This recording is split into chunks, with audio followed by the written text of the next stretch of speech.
오늘은 느헤미야 4장 말씀 함께 살펴보며 하나님 주신 은혜를 힘입어 이 하루를 승리하기를 원합니다. 우리가 지난 시간에 보았던 느헤미야 3장, 3장에서 드디어 공동체가 함께 일어나 각자 자기 자리에서 이 성벽을 실제로 세우기 시작하는 그러한 시작의 장면들을 우리가 보았습니다. 여기에는 제사장으로부터 시작해서 이 평민과 귀족, 멀리서 온 사람들까지 심지어 자기의 딸들까지 동참하며 그야말로 한 마음으로 이 성벽을 세워가는 그러한 은혜의 장면들을 우리가 볼 수 있었습니다. 그리고 이어지는 오늘 본문 4장 말씀에 들어오면은 어제 보았던 이 3장에서의 분위기와는 전혀 다른 방향의 분위기를 우리가 느낄 수 있습니다. 4장에는 반대와 조롱 섞인 대적자들, 이 대적자들이 등장하며 즉 하나님의 역사를 이루어가는 그 일에 사단의 방해가 시작되는 그런 내용들을 다루고 있습니다. 왜 그렇습니까? 이런 일들은 언제나 공식처럼 나타나는 겁니다. 하나님의 일이 시작되고 움직이기 시작하면 그 일이 순탄하게 가는 법이 없습니다. 뭔가 우리가 주를 위해서 애쓰고 수고하며 살아가려고 하면 거기에는 반드시 어려운 일들이 찾아오고 사단의 방해와 대적들의 그런 공격들이 있기 마련입니다.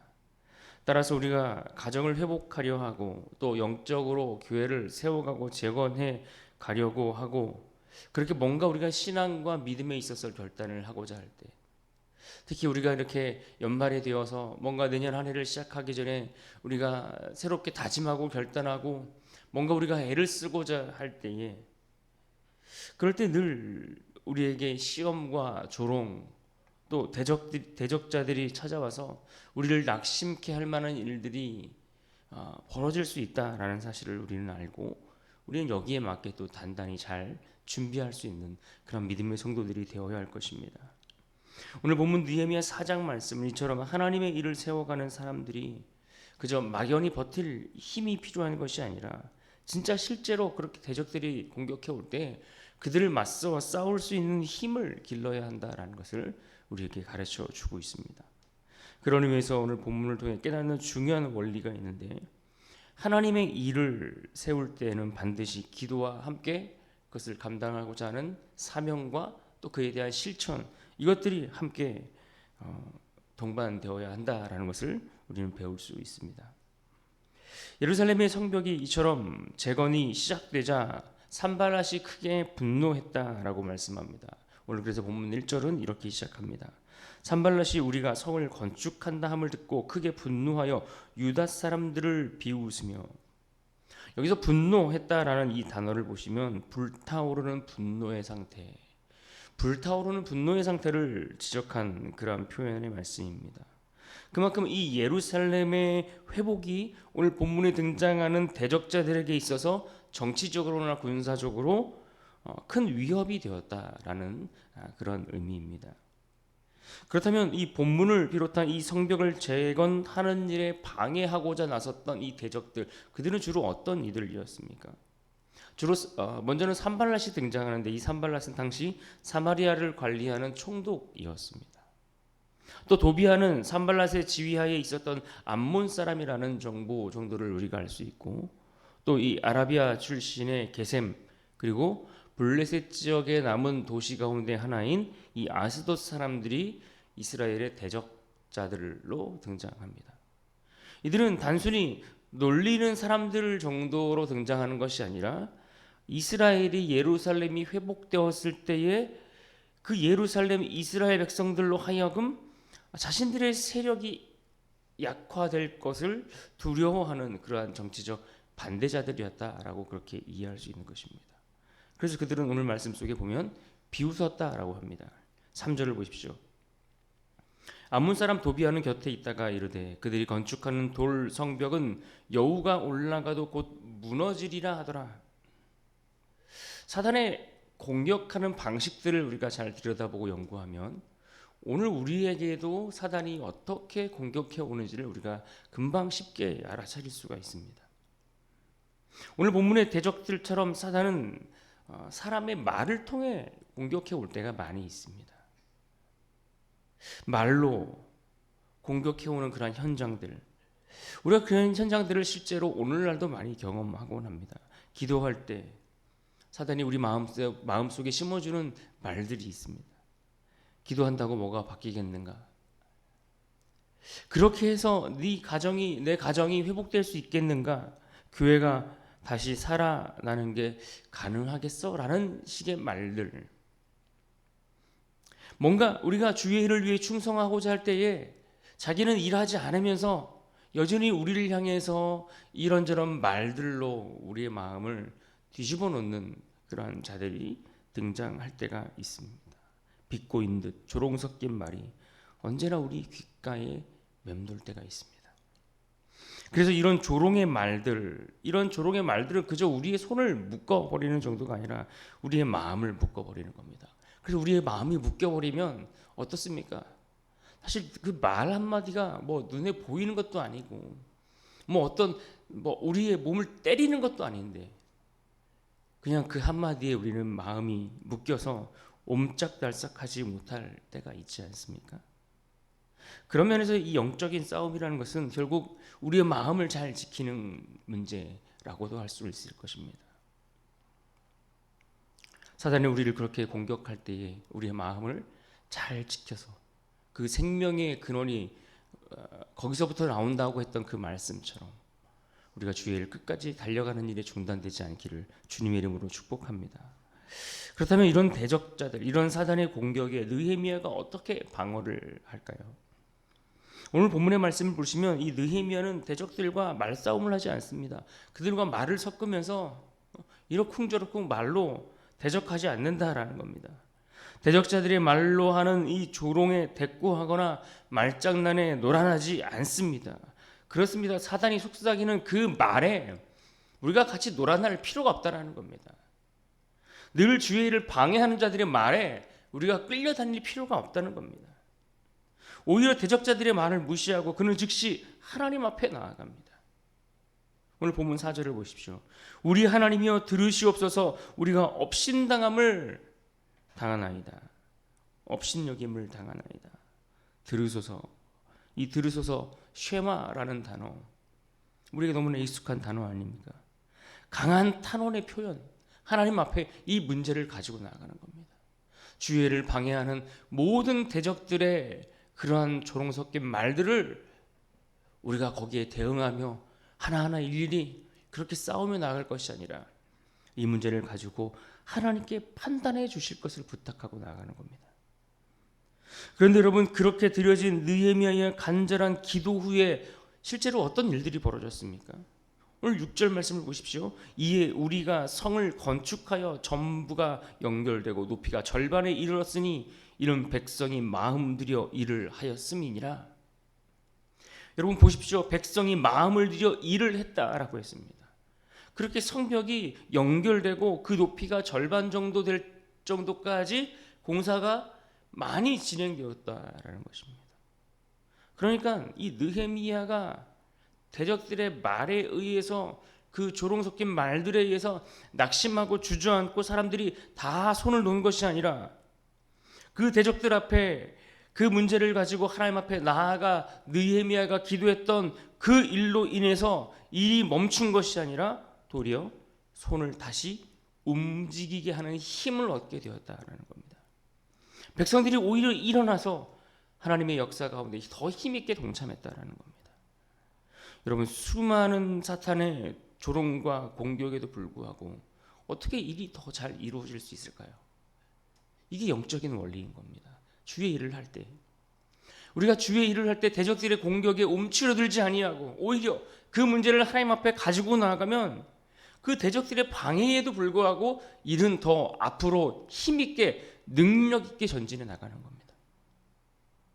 그러므로 누군가 주의 일을 가로막고 조롱하는 말로 우리를 낙심시키려 한다면 그들의 말에 대꾸할 것이 아니라 우리는 하나님 앞에 기도하는 일에 오히려 집중해야 할 것입니다. 기도는 그런 힘이 있는 겁니다. 기도는 그런 하나님의 일하심의 그 현장의 문을 더 활짝 열어주는 통로가 된다는 것을 아셔야 합니다. 그러므로 기도는 오히려 우리의 마음을 더 강건하게 굳건하게 하실 뿐만 아니라 주의 역사를, 공사를 더 힘있게 이어가게 하실 것입니다. 그렇게 기도로 백성들의 마음이 더 하나가 되어 성벽의 높이가 절반에 이르렀습니다. 그러면 우리는 그렇게 생각할 수 있습니다. 이제는 더 이상 대적들의 공격이 없겠구나. 그런데 문제는 성벽의 절반쯤 올라가자 실제 현장과 현실 속에서는 일이 계속 되어 가고 있지만 대적들의 공격은 더 거세게 또한 다가온다라는 것입니다. 7절과 8절을 보십시오. 산발락과 도비아와 아라비아 사람들과 암몬 사람들과 아스돗 사람들이 예루살렘 성이 중수되어 그 허물어진 틈이 메꾸어져 간다 함을 듣고 심히 분노하여 다 함께 꾀하기를 예루살렘으로 가서 치고 그곳을 요란하게 하자 하기로. 왜 사역이 절반쯤 완성되어 갔을 때에 오늘 본문처럼 대적들의 공격은 더 심해지는 걸까요? 이 절반이라는 것은 뭔가 완성이 보여지는 기대감이 부푸는 시점이기 때문에 그렇습니다. 뭔가 이제는 일이 다 이루어질 것 같은, 그래서 자칫 우리의 마음이 안심하고 방심하기 쉬운 그러한 순간이기 때문에 그렇습니다. 맡기신 사명, 곧 완성될 것 같은 기대가 눈으로 보이는 그 순간이기 때문에 사탄은 그 희망을 꺾으려고 하는 겁니다. 그러니까 마지막까지 우리가 승리의 그 깃발을, 면류관을 얻기까지 사단은 결코 포기하지 않고 우리를 끝까지 추격하는 일들이 있게 될 것입니다. 10절을 보십시오. 유다 사람들은 이르기를 흙 무더기가 아직도 많거늘 지문을 나르는 자의 힘이 다 빠졌으니 우리가 성을 건축하지 못하리라 하고. 어떻습니까? 유다 사람들 가운데 힘 빠지는 이야기가 나오기 시작하는 겁니다. 우리가 성을 건축하지 못하리라. 원문의 의미는 능히 못한다, 전적인 포기, 심리적인 패배감. 그만큼 이를 힘있게 이루어 가고 있으면서 대적들로 인해서 이미 마음은 패배자와 같이 주저앉는 이들이 나타나기 시작하더라는 거예요. 12절을 보시면 그 원수들의 근처에 거주하는 유다 사람들도 그 각처에서 와서 10번이나 우리에게 말하기를 너희가 우리에게로 와야 하리라 하기로. 여기서 말하는 10번이나 방해를 놓았다라고 하는 이들은 유다 땅 주변에 살아가는, 그러니까 유다 백성들이지만 성벽 재건에는 참여하지 않는 이들이 그와 같이 말을 했다라는 겁니다. 10번이나. 아마도 그들은 이 산발랏이나 그런 대적자들이 보여주는 어떤 군사적 움직임에 대해서 불안을 느끼며 염려했던 자들이었습니다. 그런데 더 놀라운 것은 그들은 그 일에 참여하지도 않으면서 그 불안과 염려에 그 참여하는 이들을 끄집어내려고, 멈추게 하려고, 중단하게 하려고 그렇게 10번이나 낙심되는 소리로 반복했다는 겁니다. 히브리적 표현에서 10번이라는 것은 지속적, 지겹도록 반복되는 의미입니다. 끝까지. 지속적으로 지겹도록 반복하여 회방한 이들은 외부의 대적이 아니라 바로 내부의 대적자들이었습니다. 이것이 우리에게 참 찾아오는 어려움들입니다. 한 백성들, 같은 공동체 안에서 뭔가 힘을 보태줘야 할 이들이 힘을 보태주지는 않고, 일하는 사람들, 애쓰는 사람들, 수고하는 사람들 오히려 그 마음을 낙심케 하고 주저앉게 하고 힘 빠지게 하는 일들, 이런 일들이 늘 우리 안에 있다는 겁니다. 외부의 공격보다 이 내부에 낙심되는 한두 마리의 말들이 사실 우리를 더 힘 빠지게 하는 것 아니겠습니까? 가정도 교회도 우리의 마음도 낙심의 말들이 반복되면 우리의 사명이 흔들릴 수 있습니다. 그러다 보면 실제로 멈추기도 하는 겁니다. 그러므로 언제나 영적 싸움은 외부보다 이 내부를 지키는 것이 굉장히 중요한 싸움입니다. 늘 방관자들을 우리는 조심해야 합니다. 또 내가 주의 일과 하나님의 일을 하는 데 있어서 이 방관자들이 하는 말, 그들의 말들 때문에 낙심하지 않기를 우리는 마음을 단단히 부여잡고 준비해 갈 수 있어야 합니다. 상황이 이렇다 보니 결국 느헤미야는 뭔가 특별한 전략이 필요했을 것입니다. 그래서 느헤미야는 단순히 기도하는 것으로 끝나지 않았습니다. 단순히 싸우는 정도로 끝나지 않았습니다. 그는 기도와 그리고 그 대적자들을 향해서 어떻게 대비해야 할 것인지에 대한 구체적인 실천들, 그리고 실제로 그것을 행동으로 옮겨 경계하는 일들, 이런 것들이 동시다발적으로 함께 시행되는 것을 볼 수 있습니다. 먼저 13절을 보시면 약한 지점을 보강해 갑니다. 성벽이 취약한 곳을 찾아서 가장 먼저 사람을 그곳에 배치하도록 합니다. 약점을 직시하고 어디가 약한 부분인지를 알고 그 부분을 보강하는 일을 했다라는 겁니다. 13절을 보십시오. 내가 성벽 뒤에 낮고 넓은 곳에 백성이 그들의 종족을 따라 칼과 창과 활을 가지고 서 있게 하고, 그러니까 약한 곳을, 약점을 찾아서 그 부분을 보강하는 일에 힘을 썼다는 겁니다. 14절에 너희 형제와 자녀와 아내와 집을 위하여 싸우라 권면하면서 어떻게 하는 겁니까? 가족 단위로 병력들을 또한 배치했습니다. 그런데 이때 그들을 격려하는 말씀이 나오는데 14절 중반부터 보시면 두려워하지 말고 지극히 크시고 두려우신 주를 기억하라.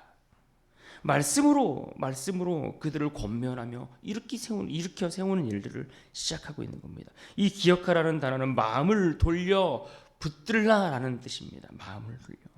두려움으로부터 마음을 돌려 하나님께로 눈을 돌리는 행위, 내부 안에 들려지는 수많은 낙심되는 우리를 방관하는 자들의 그 말들 가운데 끌려갈 것이 아니라 우리의 시선을 그들의 눈에게 돌리지 아니하고 하나님께 눈을 돌려 거기에 고정시키도록 하는 것. 우리가 주시는 사명을 지키려면 기도만 할 것이 아니라 기도하며 동시에 우리는 실제 그 일이 되도록 실천하며 움직이는 일들이 필요한 겁니다. 기도하고 준비하고 말씀으로 선포하고 실제로 그 일을 가서 행하는 겁니다. 기도만 하고 움직이지 않으면 공사가 멈추는 겁니다. 실천은 하는데 기도하지 않으면 공격에 얼마든지 무너질 수 있는 겁니다. 그러므로 성도들의 삶은 언제나 기도할 뿐만 아니라 경계를 늦추지 않고 구체적인 순종의 행동으로까지 삶을 힘있게 함께 붙들어 가야 합니다. 그래서 느헤미야가 선택한 결정은 이것입니다. 17절입니다.